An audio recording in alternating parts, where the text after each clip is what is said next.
Now, as a foreign admission expert, clients have asked me questions like, if you process that admission for me and I come abroad, are there jobs for international students, or can I find a job, or how is life in that country? In this video, I'm going to be addressing these questions. If you're planning to come abroad for studies or for work, this is a video you must see before embarking on that journey. Stay tuned and see you after the break.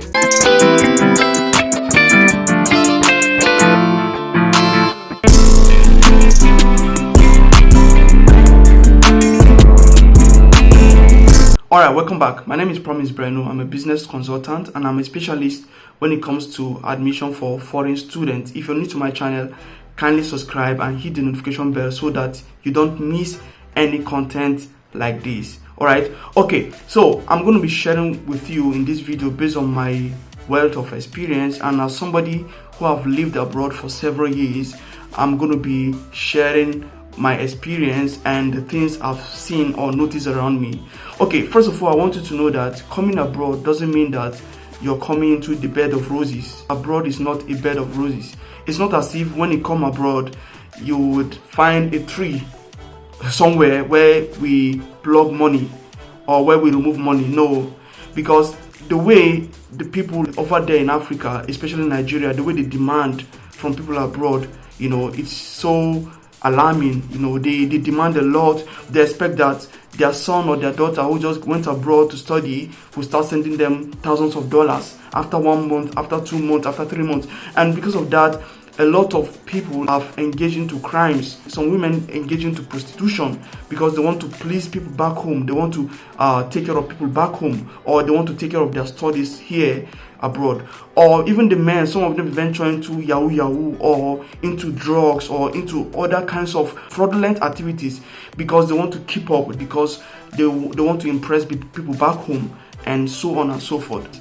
It's not as easy as you people think over there. So if you're planning to come abroad to study or work, put that at the back of your mind that it's not a bed of roses, okay? You have to hustle for it. For example, before I left Nigeria, I made inquiries about life abroad. At that time, I already have a friend who is abroad. I called him, I made inquiries from him, I asked questions, and he told me in that place he was, there's no job like that for international students.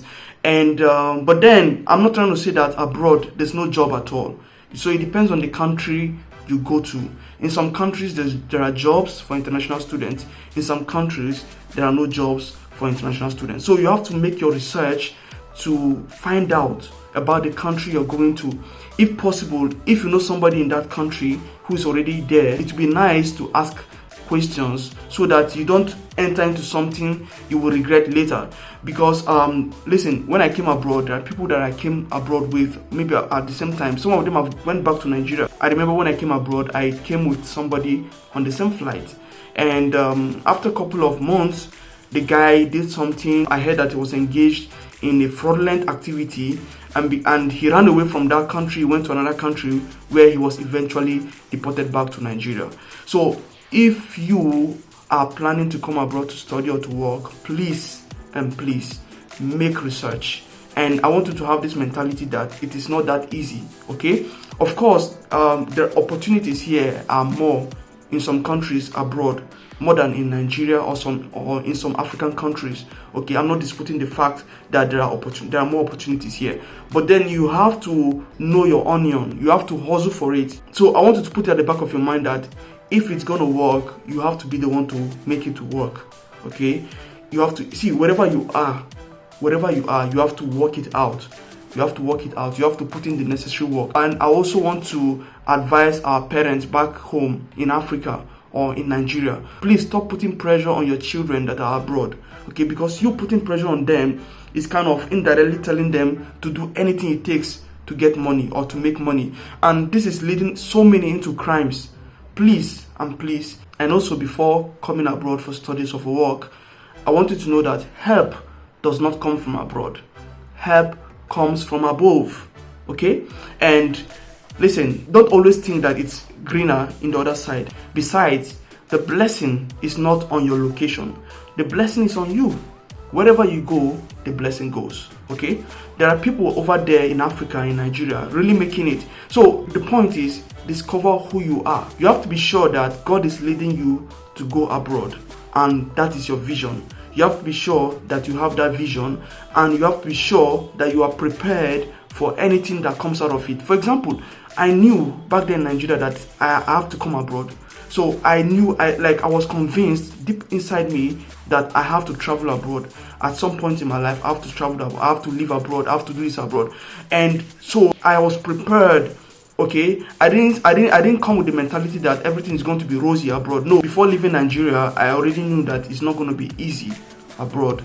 Okay, due to my research, I've already knew that it's not going to be easy. So I prepared my heart beforehand to face any challenges that come. Even at the point, I felt discouraged because I remember telling my mom that I think I'm going to go back to Nigeria and start life over there. And my mom was telling me, where is your faith? She was just encouraging me and telling me, and that kind of helped me to reignite the fire I came abroad with, and I was able to navigate through these challenges. And to be honest, looking at the years back and now, things are no longer the same. I made up my mind to go through the challenges and to become better through these challenges. And I look at those challenges as channels.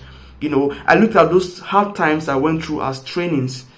So before you come abroad, before you think about, or before you decide coming abroad to study or to work, make sure you think very well. Just like I said before, help does not come from abroad, but help comes from above, and it depends on you. So you have to constantly reinforce the material you're made of. So no matter where you are, no matter your location, if it's going to work, it has to be you that is going to make it work. All right, listen, I know cousins that are making millions over there in Nigeria. So you can make it wherever you are. You can make it wherever you are. But then, I'm not saying you shouldn't come abroad. Are there much opportunities here than in Africa or in Nigeria? Yes, there are. But then, be prepared for challenges. So the cooler you go, the cooler it becomes, but the higher the challenges you're going to go through. Okay, so I want you to prepare your heart. I want you to prepare your mind that you're going to go through these challenges. So please, after watching this video, I'm not trying to say that you shouldn't send your children abroad or you shouldn't go abroad. What I'm trying to say is that you have to be prepared mentally, okay? And also know that there's no tree abroad where people plug money. There's no tree where people plug money, okay? Have this mentality, okay? And prepare for the challenges ahead. And know that help does not come from abroad, but help comes from above. And know that the blessing is not on your location, but the blessing is on you. Wherever you go to, the blessing goes to. And also, if it's going to work, it has to be you that is going to make it work. All right, so feel free to check out opportunities I have in my channel. I have opportunities abroad for you. Okay, let what I told you not discourage you from exploiting these opportunities. So it's about you knowing what you really want and being convinced that God is the one that is sending you that place or sending you to that place. Okay, so please check out these opportunities and smash the like on this video if you enjoyed it, and please subscribe and hit the notification bell so that you don't miss out on any of my videos. All right, so till I see you again, have a great time. See you in my next video.